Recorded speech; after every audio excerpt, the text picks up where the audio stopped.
আসসালামু আলাইকুম রহমতুল্লাহ। ত্রিপলি Bangla academy YouTube চ্যানেলে আপনাকে স্বাগত।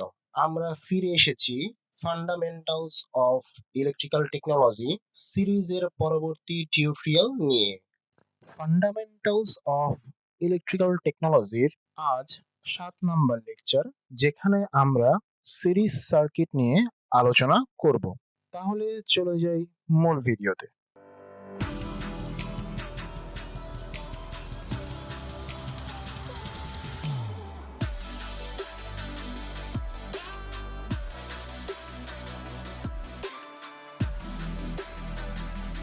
সিরিজ সার্কিট, এখানে চিত্রে দেখা যাচ্ছে যে R1, R2 এবং R3 তিনটি রেজিস্টর কি সিরিজে সংযুক্ত আছে। কিভাবে বুঝবো যে আমরা এই তিনটি রেজিস্টর সিরিজে সংযুক্ত অবস্থায় আছে, সেটা কিভাবে বুঝবো সেটা আমরা একটু দেখে নিই যে সিরিজ সার্কিট কাকে বলে। কতগুলি রেজিস্টরকে যদি পরপর এমন ভাবে সাজানো হয় যে প্রথম রেজিস্টরের শেষ প্রান্তের সাথে দ্বিতীয় রেজিস্টরের প্রথম প্রান্ত, দ্বিতীয় রেজিস্টরের শেষ প্রান্তের সাথে তৃতীয় রেজিস্টরের প্রথম প্রান্ত, এবং এই রূপে বাকিগুলো সংযুক্ত থাকে এবং সবকটি রেজিস্টরের মধ্য দিয়ে একই পরিমাণ কারেন্ট প্রবাহিত হয়, তাহলে এই সংযোগকে সিরিজ সংযোগ এবং এমনভাবে সংযুক্ত সার্কিটকে সিরিজ সার্কিট বলে। বলতেছে যে প্রথম রেজিস্টরের শেষ প্রান্তের সাথে দ্বিতীয় রেজিস্টরের প্রথম প্রান্ত, অর্থাৎ প্রথম রেজিস্টর কোনটা, এই R1, এই R1 এই রেজিস্টরের শেষ প্রান্তের সাথে দ্বিতীয় রেজিস্টর কোনটা, এই R2, এই R2 এর প্রথম প্রান্ত, এবং এই R2 রেজিস্টরের শেষ প্রান্তের সাথে তৃতীয় রেজিস্টর R3 রেজিস্টরের প্রথম প্রান্ত। এই রূপে যদি সংযুক্ত অবস্থায় থাকে বাকি রেজিস্টর গুলো এবং সবকটি রেজিস্টরের মধ্য দিয়ে যদি একই কারেন্ট প্রবাহিত হয়, অর্থাৎ এখানে দেখা যাচ্ছে কি কারেন্ট প্রবাহের রাস্তা কিন্তু একটাই, অর্থাৎ কোথাও কি কোনো ভাগ হচ্ছে না বা অন্য কোনো রাস্তা পাওয়া যাচ্ছে না, অর্থাৎ একটি সরল রাস্তা বরাবর কি কারেন্ট প্রবাহিত হচ্ছে। সেটাই বলছে যে সবকটি রেজিস্টরের মধ্য দিয়ে একই পরিমাণ কারেন্ট প্রবাহিত হয়, অর্থাৎ এই সবগুলো রেজিস্টরের মধ্য দিয়ে একই পরিমাণ, অর্থাৎ সার্কিটের এই যে মোট কারেন্ট সেটা যদি প্রবাহিত হয়, তাহলে এইরূপ সংযোগকে বলা হয় সিরিজ সংযোগ, এবং এইভাবে সংযুক্ত সার্কিটকে বলা হয় সিরিজ সার্কিট। তাহলে আমাদের সিরিজ সার্কিট আমরা কিভাবে চিনব, যে প্রথম রেজিস্টরের শেষ প্রান্তের সাথে দ্বিতীয় রেজিস্টরের প্রথম প্রান্ত এবং দ্বিতীয় রেজিস্টরের শেষ প্রান্তের সাথে তৃতীয় রেজিস্টরের প্রথম প্রান্ত, এইভাবে সংযুক্ত অবস্থায় থাকবে সবগুলো রেজিস্টর, এবং এই সবগুলো রেজিস্টরের মধ্য দিয়ে কি একই পরিমাণ কারেন্ট প্রবাহিত হবে, অর্থাৎ কারেন্ট প্রবাহিত হওয়ার পথ কি একটাই থাকবে, সেই সংযোগকে বলা হয় সিরিজ সংযোগ। আর এইভাবে সংযুক্ত সার্কিটকে বলা হয় সিরিজ সার্কিট।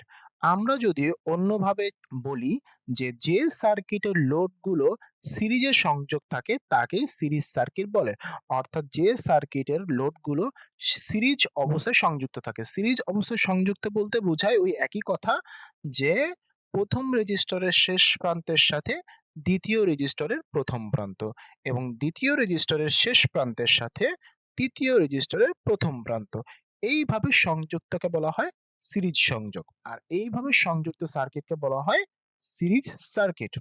সিরিজ সার্কিট হলো এমন একটি বৈদ্যুতিক সার্কিট যেখানে সমস্ত উপাদান বা লোড, যেমন বাতি, রেজিস্টর ইত্যাদি, একের পর এক সরাসরি যুক্ত অবস্থায় থাকে, অর্থাৎ একটার পর একটা কি সরাসরি যুক্ত অবস্থায় থাকে, এবং বিদ্যুৎ প্রবাহ একটি মাত্র পথ ধরে চলে, অর্থাৎ এই যে বিদ্যুৎ মানে কারেন্টটা যে প্রবাহিত হবে সেটা কি একটা পথ ধরেই চলবে, এমন সার্কিট কি বলা হচ্ছে কি সিরিজ সার্কিট। তাহলে সিরিজ সার্কিট কাকে বলে, যেখানে লোডগুলো বা উপাদানগুলো একের পর এক সংযুক্ত অবস্থায় থাকবে, অর্থাৎ প্রথম রেজিস্টরের শেষ প্রান্তের সাথে দ্বিতীয় রেজিস্টরের প্রথম প্রান্ত এবং দ্বিতীয় রেজিস্টরের শেষ প্রান্তের সাথে তৃতীয় রেজিস্টরের প্রথম প্রান্ত, এইভাবে সংযুক্ত অবস্থায় থাকবে সিরিজ সার্কিটে। এবং বিদ্যুৎ প্রবাহ বা কারেন্ট প্রবাহ হওয়ার পথ কি একটাই থাকবে, সেটাই হচ্ছে কি সিরিজ সার্কিট। তাহলে সিরিজ সার্কিট বলতে কি বোঝায় সেটা কিন্তু আমরা খুব সহজেই বুঝে গেলাম যে একের পর এক লোডগুলো কি সংযুক্ত অবস্থায় থাকবে। একটা লোডের শেষ প্রান্তের সাথে অন্য লোডের প্রথম প্রান্ত এসে কি যুক্ত হবে। এইভাবেই কিন্তু প্রত্যেকটা লোড একের পর এক যুক্ত অবস্থায় থাকবে এবং কারেন্ট প্রবাহিত হওয়ার পথ একটাই থাকবে। তাকেই সিরিজ সংযোগ এবং এই ধরনের সার্কিটকে সিরিজ সার্কিট বলে। এখন আমরা সিরিজ সার্কিটের বৈশিষ্ট্য দেখব। প্রথমে আমরা R1, R2 এবং R3 তিনটি রেজিস্টর নিই। এদেরকে সিরিজে সংযোগ করব। সিরিজে সংযোগ করার শর্ত হলো যে প্রথম রেজিস্টরের শেষ প্রান্তের সাথে দ্বিতীয় রেজিস্টরের প্রথম প্রান্ত, অর্থাৎ R1 এর শেষ প্রান্তের সাথে R2 এর প্রথম প্রান্ত সংযোগ হবে। তাহলে সেটা করে দিলাম যে R1 এর শেষ প্রান্তের সাথে R2 এর প্রথম প্রান্ত সংযুক্ত হলো। ঠিক একইভাবে R2 এর শেষ প্রান্তের সাথে R3 এর প্রথম প্রান্ত যুক্ত হবে। তাহলে R2 এর শেষ প্রান্তের সাথে R3 এর প্রথম প্রান্ত যুক্ত হয়েছে। তাহলে এইভাবে যুক্ত বা সংযোগকে কি বলা হয়? সিরিজ সংযোগ বলা হয়। আর এই সংযোগকৃত সার্কিটকে বলা হয় কি সিরিজ সার্কিট। তাহলে আমরা সার্কিটটি ক্লোজ করে দেই। এটি কি সিরিজ সার্কিট। তাহলে প্রথম বৈশিষ্ট্য হচ্ছে কি কারেন্ট। আমরা জানি কি সিরিজ সার্কিটে কি কারেন্ট প্রবাহের পথ একটিই থাকে।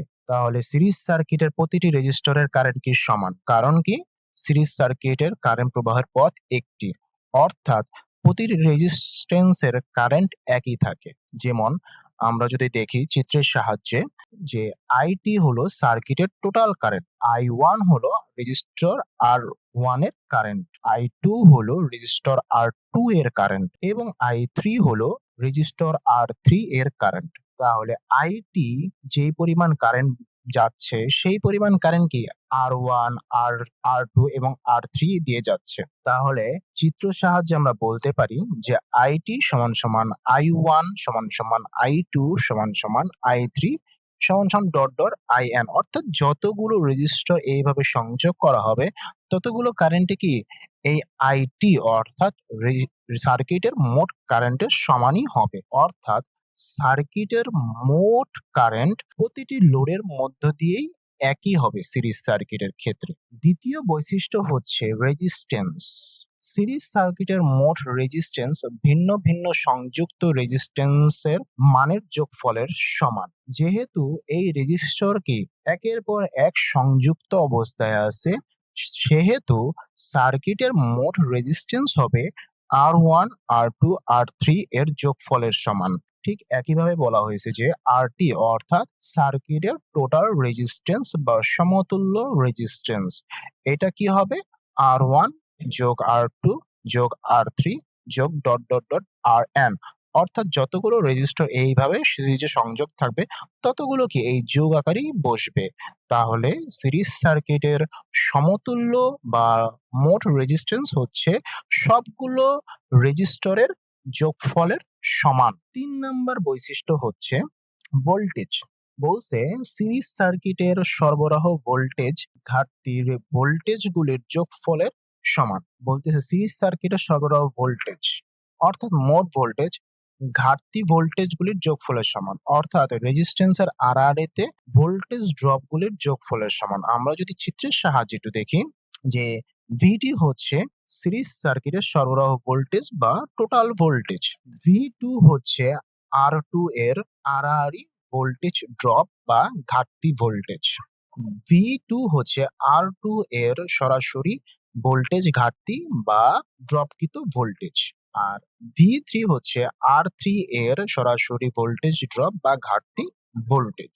তাহলে এই সার্কিটের টোটাল ভোল্টেজ কি সিরিজ সার্কিটে কি বিভক্ত হয়ে যাচ্ছে অর্থাৎ ভাগ হয়ে যাচ্ছে। তাহলে আমরা বলতে পারি যে সিরিজ সার্কিটের ক্ষেত্রে সরবরাহকৃত ভোল্টেজ বা টোটাল ভোল্টেজ হবে প্রতিটি লোড বা রেজিস্টরের ড্রপকৃত ভোল্টেজের যোগফল বা ঘাটতি ভোল্টেজের যোগফল। এখানে সেটাই বলা হয়েছে যে সিরিজ সার্কিটের সরবরাহকৃত ভোল্টেজ ঘাটতি ভোল্টেজগুলির যোগফলের সমান, অর্থাৎ রেজিস্ট্যান্স এর আড়াআড়িতে ভোল্টেজ ড্রপ গুলোর যোগফলের সমান। তাহলে V2 সমান সমান V1 যোগ V2 যোগ V3 যোগ dot dot dot dot dot dot যোগ Vm, অর্থাৎ যতগুলো রেজিস্টর এইভাবে সিরিজ সংযুক্ত থাকবে ততগুলো ভোল্টেজ ড্রপও কি এইভাবেই যোগ আকারে বসবে। তাহলে আমরা তিনটি বৈশিষ্ট্য দেখলাম যে কারেন্ট কি সার্কিটের মোট কারেন্টের সমান, অর্থাৎ প্রতিটি রেজিস্টরের মধ্য দিয়ে প্রবাহিত কারেন্ট সার্কিটের মোট কারেন্টের সমান, অর্থাৎ IT is equal to I1 is equal to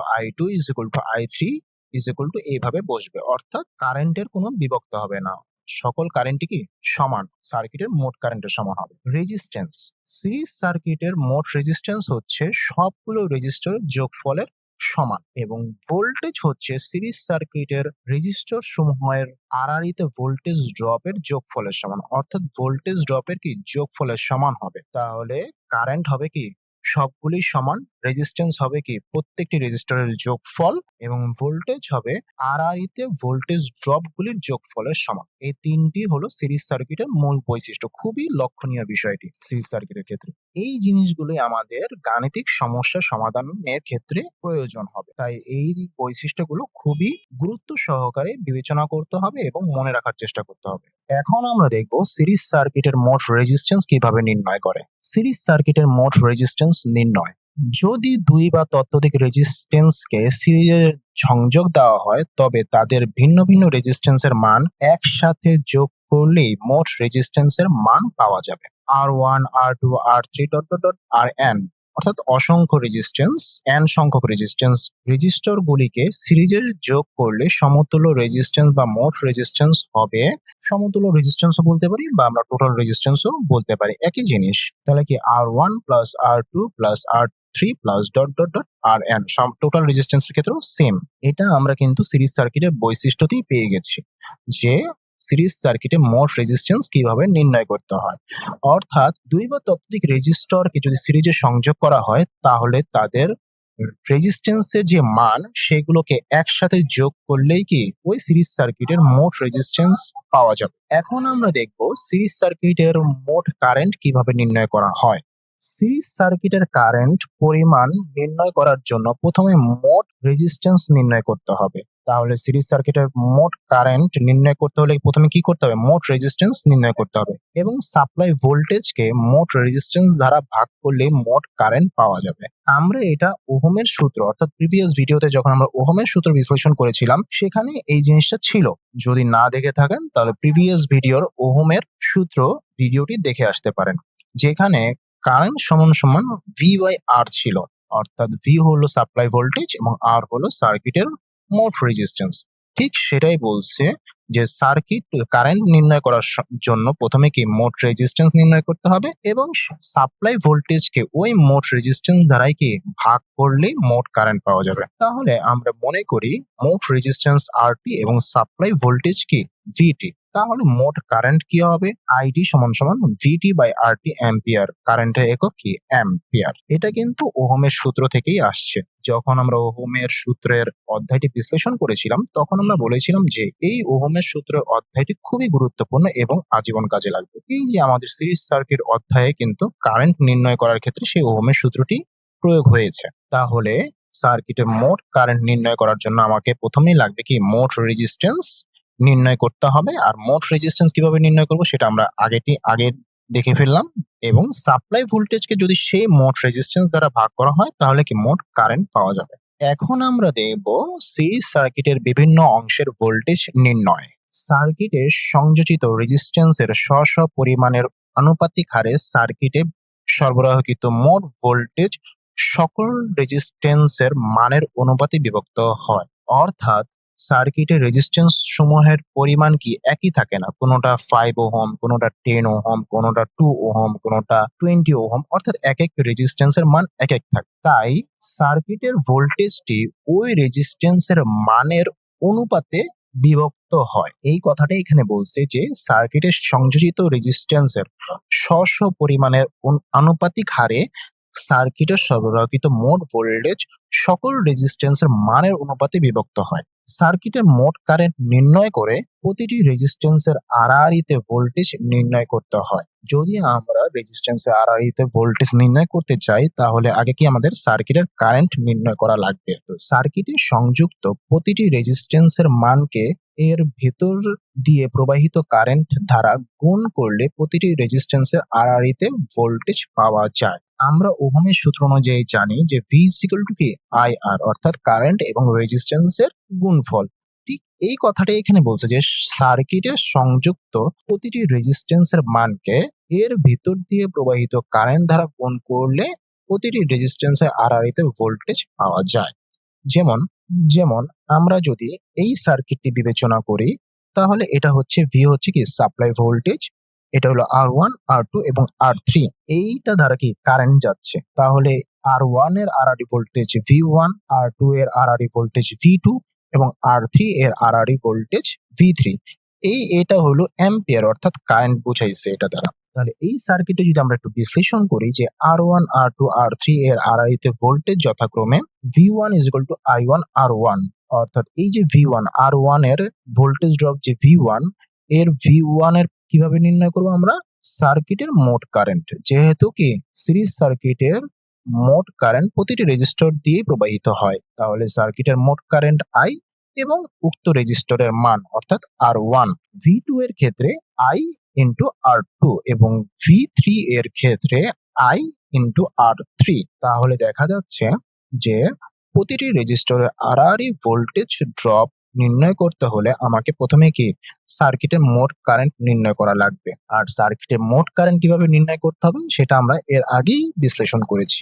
তাহলে সার্কিটের মোট কারেন্ট যদি আমার জানা থাকে এবং রেজিস্টর সমূহের মান যদি আমার জানা থাকে তাহলে প্রতিটি রেজিস্টরের আড়াআড়ি ভোল্টেজ ড্রপ আমি বের করতে পারি। তাহলে V1 হচ্ছে I ইন্টু R1, V2 হচ্ছে I ইন্টু R2 এবং V3 হচ্ছে I ইন্টু R3। তাহলে আমরা সার্কিটের আড়াআড়ি ভোল্টেজ V1, V2 এবং V3 পেয়ে গেলাম। যদি আমাদের সার্কিটের মোট ভোল্টেজ বের করতে হয় তাহলে আমরা মোট ভোল্টেজ সমান সমান V1 plus V2 plus V3 এই আড়াআড়ি ভোল্টেজ যোগ করলেই কি আমরা টোটাল ভোল্টেজ পাবো, সেটা আমরা কি সিরিজ সার্কিটের বৈশিষ্ট্য থেকে দেখেছিলাম। এখন আমরা দেখব দুটি রেজিস্ট্যান্স সিরিজে সংযোগ করা হলে শাখা ভোল্টেজ হিসাব করার সূত্র। প্রথমে আমরা একটি সার্কিট নিই, সিরিজ সার্কিট, যেখানে R1 এবং R2 দুটি রেজিস্টর দেওয়া আছে এবং তাদের শাখা ভোল্টেজ বা ড্রপকৃত ভোল্টেজ V1 এবং V2 এবং মোট কারেন্ট যেটা IT এবং মোট ভোল্টেজ কি VT। তাহলে দুটি রেজিস্ট্যান্স R1 এবং R2 এবং তাদের মধ্যবর্তী আড়াআড়ি ভোল্টেজ ড্রপ যথাক্রমে কি V1 এবং V2। তাহলে V1 বের করার সূত্র কি? যদি আমরা ডাইরেক্ট V1 বের করতে চাই তাহলে V1 বের করার সূত্র হচ্ছে supply voltage into R1 divided by R1 plus R2, অর্থাৎ যে রেজিস্টরের ড্রপকৃত ভোল্টেজের মান বের করতে হবে সেই রেজিস্টর কি উপরে বসবে এবং নিচে কি দুটি রেজিস্টরের যোগফল হবে, তার আগে কি সাপ্লাই ভোল্টেজটা অবশ্যই থাকবে। তাহলে আমরা বলতে পারি সাপ্লাই ভোল্টেজ ইনটু যে রেজিস্টরের ড্রপকৃত ভোল্টেজ বের করা হবে সেটি উপরে থাকবে এবং দুটি রেজিস্টরের যোগফল কি নিচে বসবে। ঠিক একইভাবে আমরা দেখতেছি যে V1 বের করা হচ্ছে, তাহলে supply voltage into R1 divided by R1 plus R2। ঠিক একইভাবে যদি আমরা V2 এর ক্ষেত্রে চিন্তা করি, supply voltage into R2 divided by R1 plus R2। এই R1 প্লাস R2 কিন্তু নিচেই বসতেছে, শুধু আমাদের খেয়াল রাখতে হবে যদি আমরা V1 বের করি তাহলে R1 উপরে বসবে এবং V2 বের করি তাহলে R2 উপরে বসবে। সাপ্লাই ভোল্টেজ কিন্তু গুণ আকারে থাকবে। এটাকে কিন্তু ভোল্টেজ ডিভাইডার রুল বলা হয়। অনেক সময় দেখা যায় যে এই ভোল্টেজ ডিভাইডার রুল ব্যবহার করে আমরা রেজিস্টরের আড়াআড়ি ভোল্টেজ ড্রপটা সহজেই বের করতে পারি। এটা খুবই গুরুত্বপূর্ণ একটি সূত্র যে ভোল্টেজ ডিভাইডার রুল। সিরিজ সার্কিটের ক্ষেত্রে এই ভোল্টেজ ডিভাইডার রুলটি ব্যবহার করা হয়। অন্য কোনো সার্কিটের ক্ষেত্রে কিন্তু এই ভোল্টেজ ডিভাইডার রুলটি ব্যবহার হয় না। শুধুমাত্র সিরিজ সার্কিটের ক্ষেত্রেই কি ভোল্টেজ ডিভাইডার রুল ব্যবহার করা হয়। তাহলে ভোল্টেজ ডিভাইডার রুল কি? দেখা যাচ্ছে যে সাপ্লাই ভোল্টেজের সাথে যে রেজিস্টরের ভোল্টেজ বের করা হবে সেটি উপরে থাকবে ডিভাইডেড বাই রেজিস্টর সমূহের যোগফল। তাহলে এই ভোল্টেজ ডিভাইডার রুলটি আমাদের মনে হয় মোটামুটি ক্লিয়ার যে যখন আমরা R1 এর ভোল্টেজ বের করব তখন R1 টা উপরে থাকবে এবং যখন আমরা R2 এর ভোল্টেজ বের করব তখন R2 টা কি উপরে থাকবে, সাথে কি VT টা কি বা সাপ্লাই ভোল্টেজটা কি গুণ আকারে থাকবে এখানে। প্রমাণ করো যে সিরিজ সংযোগে মোট রেজিস্ট্যান্স RT সমান সমান R1 plus R2 plus R3 plus dot dot dot plus RN, অর্থাৎ n সংখ্যক পর্যন্ত রেজিস্ট্যান্স যদি গণনা করা হয়। তাহলে প্রথমে আমরা সার্কিটটি দেখি। এখানে R1, R2, R3 তিনটি রেজিস্টর সিরিজে সংযোগ করা হয়েছে যার সাপ্লাই ভোল্টেজ V এবং মোট কারেন্ট I। R1 এর আড়াআড়ি ভোল্টেজ V1, R2 এর আড়াআড়ি ভোল্টেজ V2 এবং R3 এর আড়াআড়ি ভোল্টেজ V3 সাজানো হয়েছে এইভাবে। তাহলে আমরা দেখি যে ধরা যাক তিনটি resistor R1, R2, R3 plus dot dot dot RN পর্যন্ত সিরিজে সংযোগ করা হয়েছে। সিরিজ সংযোগের বৈশিষ্ট্য অনুযায়ী আমরা জানি যে সব রেজিস্টরের মধ্য দিয়ে একই কারেন্ট I প্রবাহিত হয়, অর্থাৎ যতগুলো রেজিস্টর সিরিজে সংযোগ করা থাকবে সবগুলো দিয়েই কি এই মোট কারেন্ট I প্রবাহিত হবে। এটা কি আমরা সিরিজ সংযোগের বৈশিষ্ট্য অনুযায়ী জানি। এবং 2 নাম্বার হচ্ছে মোট ভোল্টেজ V তিনটি রেজিস্টরের উপরে বিভাজিত হবে, অর্থাৎ এই যে সাপ্লাই ভোল্টেজ V, এই ভিটা কি এখানে যে তিনটি রেজিস্টর আছে যদি n সংখ্যক পর্যন্ত রেজিস্টর থাকে তাহলে ওই n সংখ্যক পর্যন্ত রেজিস্টরে কি বিভক্ত হবে। এখানে যেহেতু তিনটি রেজিস্টর আছে আমরা তিনটি রেজিস্টরের কথাই বিবেচনা করি যে এই supply voltage V R1, R2 এবং R3 এর মানের উপর নির্ভর করে আনুপাতিক হারে বিভক্ত হবে। তাহলে আমরা প্রতিটি রেজিস্টরের উপর ভোল্টেজ হবে R1 এর ভোল্টেজ কি V1, V1 হবে কি এই সাপ্লাই মোট কারেন্ট এবং কি এই রেজিস্টর, অর্থাৎ V1 এর মান হবে এই মোট কারেন্ট I এবং R1 রেজিস্টরের মান। তাহলে V1 is equal to I R1। ঠিক একইভাবে V2 এর মান হবে এই মোট কারেন্ট এবং 2 নাম্বার রেজিস্টরের মান। তাহলে V2 is equal to I R2। ঠিক একইভাবে V3 এর মান হবে এই মোট কারেন্ট এবং 3 নাম্বার রেজিস্টরের মান। তাহলে V3 is equal to I R3। ঠিক একইভাবে যদি n সংখ্যক পর্যন্ত রেজিস্টর গণনা করা হয় তাহলে উক্ত n সংখ্যক রেজিস্টরের ভোল্টেজ হবে Vn সমান সমান এই মোট কারেন্ট এবং ওই n তম রেজিস্টরের মান। তাহলে Vn is equal to I Rn। তাহলে মোট ভোল্টেজ V হবে সব রেজিস্টরের ভোল্টেজের যোগফল, অর্থাৎ এই সাপ্লাই ভোল্টেজটা হবে কি এই যতগুলো ভোল্টেজ আছে সবগুলো ভোল্টেজের কি যোগফল। ঠিক সেইভাবে আমরা লিখে ফেলি V is equal to V1 plus V2 plus V3 plus dot dot dot plus Vn পর্যন্ত যতগুলো ভোল্টেজ বিভাজিত হয়েছে।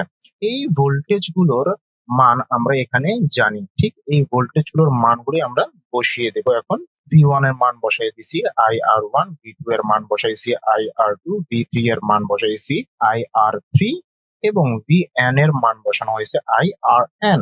এখন সবগুলো ভ্যালুতেই আমরা কি কমন জিনিস পাচ্ছি কি শুধু কি I।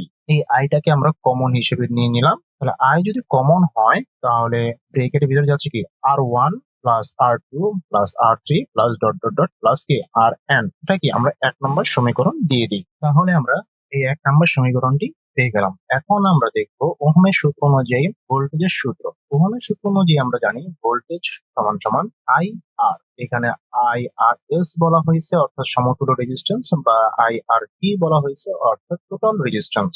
তাহলে 1 নম্বর এবং 2 নম্বর সমীকরণটি যদি আমরা তুলনা করি তাহলে এই 1 নম্বর সমীকরণে V এর জায়গায় আমরা IRS ও লিখতে পারি বা IRT ও লিখতে পারি। জাস্ট এই 2 নম্বর সমীকরণে যে V এর মানটা সেটিকে আমরা 1 নম্বর সমীকরণে বসাতে পারি। ঠিক এই কথাটি এখানে লেখা হয়েছে যে এখন এই দুটি সমীকরণ 1 এবং 2 তুলনা করলে পাই, অর্থাৎ V এর স্থলে IRS বা IRT বসিয়ে পাই। তাহলে যদি আমরা বসাই সেই 1 নম্বর সমীকরণে IRT বসাইলাম তাহলে এই দুটি সমানের দুই পাশে কমন কি জিনিস I। তাহলে এই দুটি I কে আমরা কেটে দিতে পারি। কেটে দিলে আমাদের যা থাকতেছে সেটি হলো RT।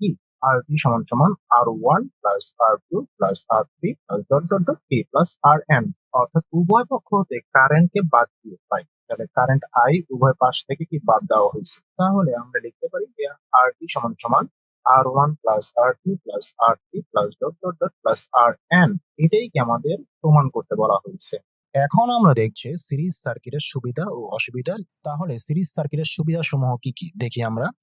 সহজ নকশা। সিরিজ সার্কিট তৈরি করা খুবই সহজ এবং কম তারের প্রয়োজন হয়, অর্থাৎ এটা সহজেই তৈরি করা যায় এবং কি তারও কম লাগে। দুই হচ্ছে খরচ কম হয়, তার কম এবং কম উপকরণ ব্যবহারের কারণে কি নির্মাণ ব্যয় কম হয়। ৩ নাম্বার হচ্ছে বর্তনীতে নির্বিচারে কারেন্ট প্রবাহ। সব উপাদানের মধ্যে একই পরিমাণ কারেন্ট প্রবাহিত হয়, তাই নিয়ন্ত্রণ সহজ। অর্থাৎ বর্তনীতে কি একই, অর্থাৎ সার্কিটে কি একই পরিমাণ কারেন্ট প্রবাহিত হয়, তাই কি এটা নিয়ন্ত্রণ সহজ। ৪ হচ্ছে সার্কিটের সমস্যা শনাক্ত সহজ। কোনো একটি উপাদানের সমস্যা হলে পুরো সার্কিট বন্ধ হয়ে যায়, ফলে খুঁজে বের করা যায় সহজে। অর্থাৎ সিরিজ সার্কিটে কারেন্ট প্রবাহ যেহেতু একটাই, তাই কোনো একটি লোড বা রেজিস্টরের সমস্যা হলে পুরো সার্কিটটাই কি বন্ধ হয়ে যাবে, তাহলে ওই সার্কিটের সমস্যা শনাক্ত করা কি সহজ হয়। সিরিজ সার্কিটের অসুবিধা সমূহ কি কি দেখি। প্রথমেই আছে একটিতে সমস্যা মানে পুরো সার্কিট বন্ধ। অর্থাৎ সুবিধার সময় আমরা দেখেছিলাম যে সার্কিটে সমস্যা শনাক্ত সহজ, কারণ কি একটি উপাদানের সমস্যা হলে কি পুরো সার্কিটই বন্ধ হয়ে যায়। ঠিক এই কথাটাই এখানে অসুবিধাতে আসছে যে একটি সমস্যা মানে পুরো সার্কিট বন্ধ। যদি কোনো একটি রেজিস্টর বা ডিভাইস নষ্ট হয় বা বিচ্ছিন্ন হয়, তাহলে পুরো সার্কিট কি বন্ধ হয়ে যায়। এটা যেমন সার্কিটের সমস্যা শনাক্ত করা সহজ একটা সুবিধা, আবার কি একটা অসুবিধাও, কারণ কি কোনো একটা ডিভাইস বন্ধ হলে কি পুরো সার্কিটই বন্ধ হয়ে যাচ্ছে। ২ নাম্বার হচ্ছে ভোল্টেজ বিভাজন ঘটে। আমরা দেখছি যে সিরিজ সার্কিটের প্রতিটি রেজিস্টরে কি আড়াআড়ি ভোল্টেজ ড্রপ হয়, তাহলে প্রতিটি উপাদানের ভোল্টেজে একটি অংশ নেয়, অর্থাৎ পুরোপুরি ভোল্টেজ সে নেয় না। অর্থাৎ সাপ্লাই ভোল্টেজ যদি 220 হয়, তাহলে প্রতিটি রেজিস্টর কি ওই 220 ভোল্ট নেয় না।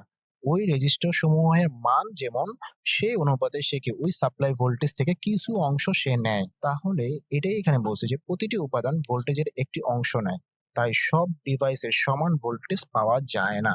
লম্বা সার্কিটে কম কার্যকারিতা। অর্থাৎ সার্কিট যদি অনেক লম্বা হয়, তাহলে কার্যকারিতা কি কম হয়। বেশি রেজিস্ট্যান্স যুক্ত হলে কারেন্ট কমে যায়, ফলে কি কার্যকারিতা কমে যায়। ৪ নাম্বার হচ্ছে কম নমনীয়। একটিতে অন অফ করা সুইচ নেই, অর্থাৎ একটি ডিভাইসকে কি আমি যে অন করবো বা অফ করব, এটার কোনো সুবিধা এখানে নেই। পুরো সার্কিট একসাথে চালু বা বন্ধ হয়। অর্থাৎ পুরো সার্কিটই কি একসাথে চালু বা বন্ধ হয়। একটিকে যে আমি আলাদাভাবে নিয়ন্ত্রণ করব, এটার সুবিধা এখানে নেই।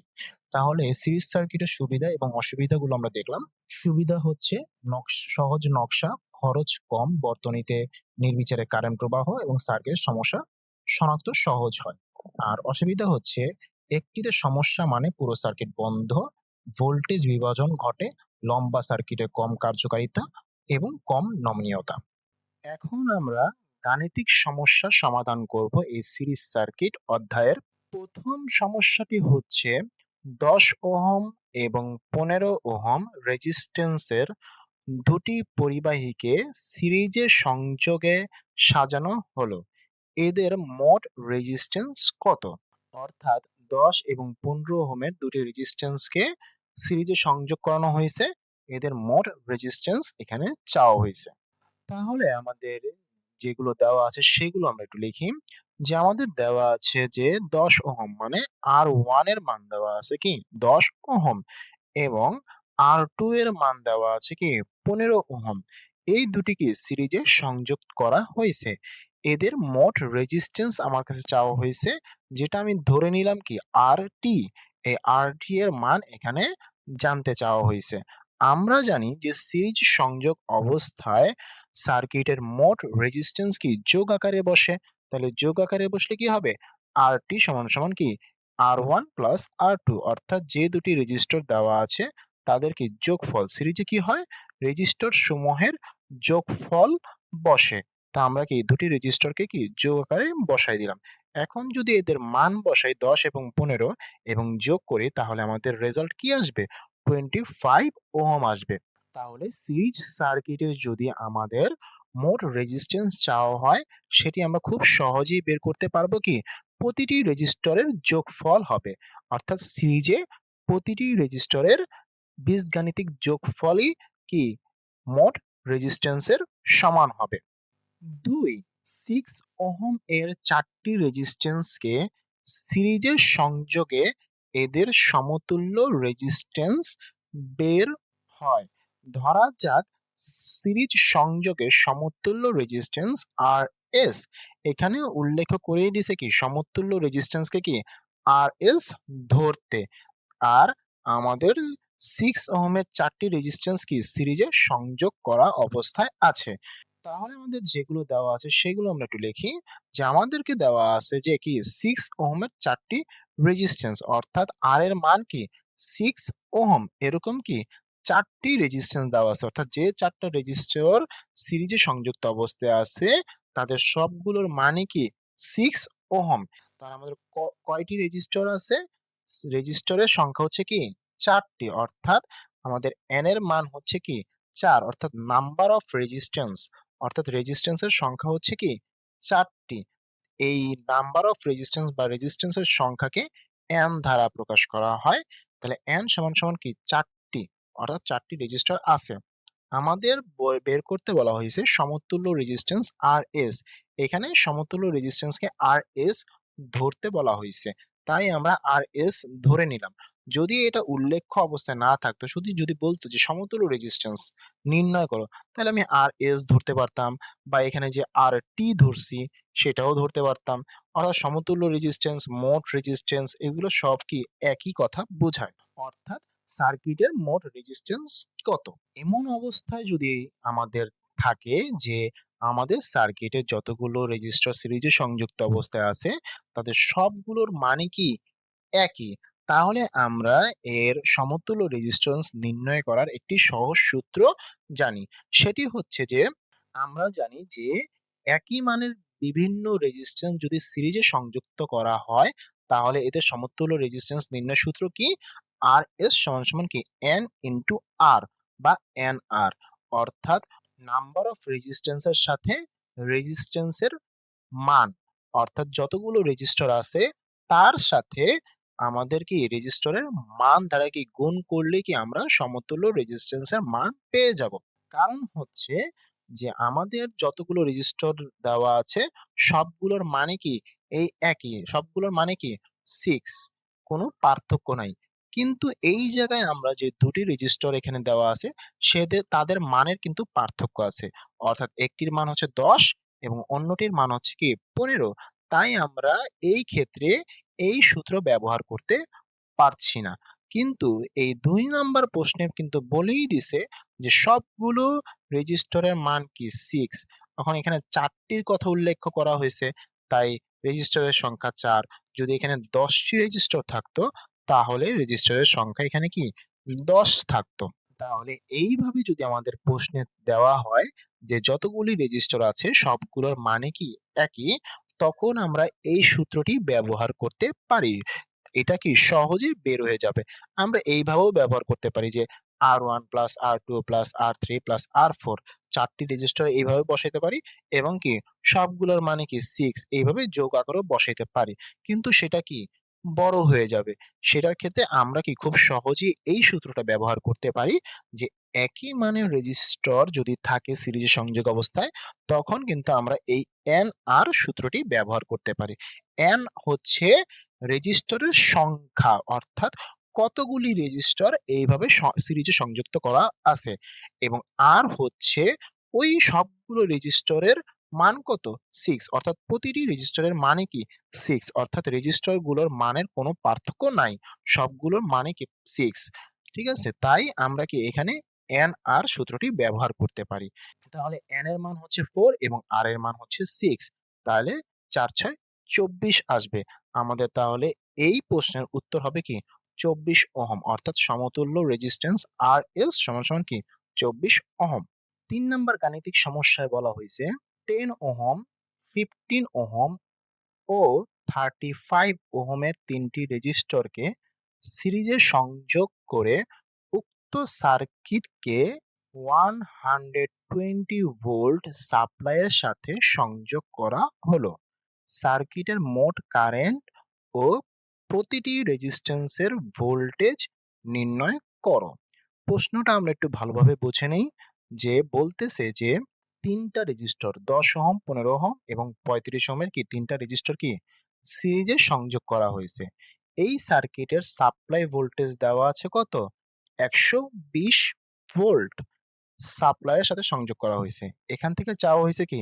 সার্কিটের মোট কারেন্ট চাওয়া হয়েছে এবং প্রতিটি রেজিস্ট্যান্সের ভোল্টেজ নির্ণয় করতে বলা হয়েছে। তাহলে প্রথমে আমরা কি দেওয়া আছে আমরা সেগুলো একটু দেখে নিই। যে দেওয়া আছে আমাদের ৩টি রেজিস্টরের মান R1 10 ওহম, R2 15 ওহম এবং R3 কি 35 ওহম এবং সাপ্লাই ভোল্টেজ কত দেওয়া আছে? 120 ভোল্ট। আমাদের কি চাওয়া হয়েছে? মোট কারেন্টের মান চাওয়া হয়েছে এবং কি প্রতিটি রেজিস্ট্যান্সের ভোল্টেজ নির্ণয় করতে বলা হয়েছে। অর্থাৎ R1 এর ভোল্টেজ V1 কত হবে, R2 এর ভোল্টেজ V2 কত হবে, R3 এর ভোল্টেজ V3 কত হবে। তাহলেই আমরা কি সিরিজ সার্কিটের সংযোগ অনুযায়ী আমরা প্রথমে ৩টি রেজিস্টরের মোট রেজিস্ট্যান্স নির্ণয় করি। সার্কিটে কি মোট রেজিস্ট্যান্স আমরা নির্ণয় করে ফেলি। তাহলে মোট রেজিস্ট্যান্সের সূত্র কি হবে? RD is equal to R1 plus R2 plus R3 এটা আমরা জানি। তাহলে যা মান বসিয়ে দিলে যা হবে তাই কি মোট রেজিস্ট্যান্স। এখানে আমরা যদি মোট রেজিস্ট্যান্স জানি, সাপ্লাই ভোল্টেজ দেওয়া আছে, তাহলে মোট কারেন্ট আমরা সহজেই বের করতে পারি। ওহমের সূত্র অনুযায়ী কারেন্টের সূত্র কি ছিল? I is equal to V by R। তাহলে ভি আমাদের জানা আছে সাপ্লাই ভোল্টেজ এবং কি আমরা একটু আগে কি আর এর মান বের করে ফেলছি, অর্থাৎ সার্কিটের মোট রেজিস্ট্যান্স বের করে ফেলছি। তাহলে মোট কারেন্ট কি হবে? ওহমের সূত্র অনুযায়ী মোট কারেন্ট হবে I is equal to V by R। এখানে আর টি লেখা হয়েছে অর্থাৎ মোট রেজিস্ট্যান্স সার্কিটের। তাহলে ভি এর মান কত? 120 এবং আর এর মান কত আমরা বের করলাম 60 ওহম। এটা করলে যা হবে আমাদের 120 কে যদি 60 দিয়ে ভাগ দিই তাহলে 2 অ্যাম্পিয়ার আসবে। এখানে অ্যাম্পিয়ার হলো কি কারেন্টের একক, এটা আমরা প্রিভিয়াস ভিডিওতেও দেখেছি। তাহলে আমরা কিন্তু একটি উত্তর অবশ্যই পেয়ে গেলাম যে মোট কারেন্টের মান 2 অ্যাম্পিয়ার। তাহলে সার্কিটের মোট কারেন্ট আমরা পেয়ে গেছি। তো কত? 2 অ্যাম্পিয়ার। এখন আমরা প্রতিটি রেজিস্ট্যান্সের ভোল্টেজ নির্ণয় করব। তাহলে যেহেতু প্রতিটি রেজিস্ট্যান্সের ভিতর দিয়ে একই কারেন্ট প্রবাহিত হয়, সেহেতু R1 এর ভোল্টেজ কি হবে? V1। আর V1 কি হবে? IR1। এখানে আমরা I এর মান একটু আগে বের করেছি কি 2 অ্যাম্পিয়ার আর R এর মান আমাদের জানা আছে। তাহলে I এর মান বের করছি কত? 2 অ্যাম্পিয়ার আর R1 এর মান কত? 10 দেওয়া হবে। তাই এর ভোল্ট অর্থাৎ R1 এর ভোল্টেজ আমরা কত পেলাম? 20 ভোল্ট। ঠিক একইভাবে R2 এর ভোল্টেজ যদি আমরা বের করতে চাই তাহলে V2 is equal to IR2। I এর মান 2 এবং R2 এর মান কত? 15 যা হবে তাই এর ভোল্টেজ। তাহলে R2 এর ভোল্টেজ হবে 30 ভোল্ট। ঠিক একইভাবে V3 এর ভোল্টেজ যদি আমরা বের করতে চাই তাহলে V3 এর ভোল্টেজ হবে ঠিক একইভাবে R3 এর ভোল্টেজ যদি বের করতে চাই তাহলে R3 এর ভোল্টেজ হবে V3। তাহলে V3 is equal to কি? IR3। I এর মান 2 এবং R3 এর মান 35 কত হবে? 70 ভোল্ট হবে। তাহলে আমরা ৩টি রেজিস্টরের আরআরই তে কত ভোল্টেজ ড্রপ করছে সেটা আমরা পেয়ে গেলাম। তাহলে R1 এর ভোল্টেজ হবে কি 20 ভোল্ট, R2 এর ভোল্টেজ 30 ভোল্ট এবং R3 এর ভোল্টেজ কত? 70 ভোল্ট। এটাই আমাদের চাওয়া হয়েছে। এখন যদি আমরা একটু বিশ্লেষণ করি যে এই ৩টা ভোল্টেজকে যদি আমরা যোগ করি তাহলে কিন্তু আবার সাপ্লাই ভোল্টেজ কি পাওয়া যাবে। যেখানে কথা বলা হয়েছিল সার্কিটে 120 ভোল্ট সাপ্লাইয়ের সাথে সংযোগ করা হয়। তাহলে সাপ্লাই ভোল্টেজ ছিল কত? 120 ভোল্ট। তাই যদি এই 20, 30 এবং 70 কে আমরা যদি যোগ করি তাহলে কিন্তু সেই সাপ্লাই ভোল্টেজ 120 পাওয়া যাবে। তাহলে দেখা যাচ্ছে যে সাপ্লাই ভোল্টেজটি প্রতিটি রেজিস্টরের মানের উপরে ডিপেন্ড করে বিভক্ত হয়েছে। যেমন R1 এর মান কত ছিল? 10, সেহেতু রেজিস্ট্যান্স এর মান কম হয় এখানে ভোল্টেজ ড্রপ কম। R2 এর মান কত ছিল? 15, তাহলে এই 15 রেজিস্ট্যান্স এর মান অনুযায়ী এখানে ড্রপ করছে কত? 30 এবং R3 এর মান ছিল কত? 35।